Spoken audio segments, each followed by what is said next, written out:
চলো বন্ধুরা দেখে নেব আজকের দিনের জন্য গার্ডিয়ান অ্যাঞ্জেলসের তোমাদের জন্য কি মেসেজ আছে। গার্ডিয়ান অ্যাঞ্জেলস মেসেজ দেবেন আজকের দিনের জন্য, কি গাইডেন্স আছে আপনার,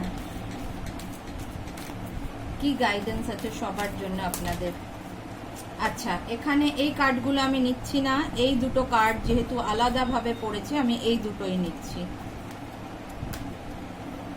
কেন আমার ইনটিউশন আমাকে যেটা ফলো করতে বলে আমি সেইভাবে করি। এখানে দুটো কার্ড এসছে। Number 1, it's up to you.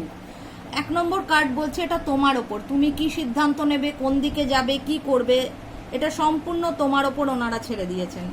2 নম্বর কার্ডে এসছে আনলাকিলি। আনলাকিলি দেখে ঘাবড়াবে না, এটা আনলাকি না, আনলাকিলি। তার মানে কোনো কাজ যেটা হচ্ছে না, আটকে আছে অনেকদিন ধরে, সেটা আজকে হতে পারে যদি তুমি সেটাকে আরেকটু পুশ করো, যদি সেটাকে তুমি অন্যভাবে ট্রাই করো কাজটা করার, তাহলে কিন্তু কাজটা হয়ে যাবে আজকে। চলো সবাই ভালো থাকো, সুস্থ থাকো, দেখা হবে পরের দিন।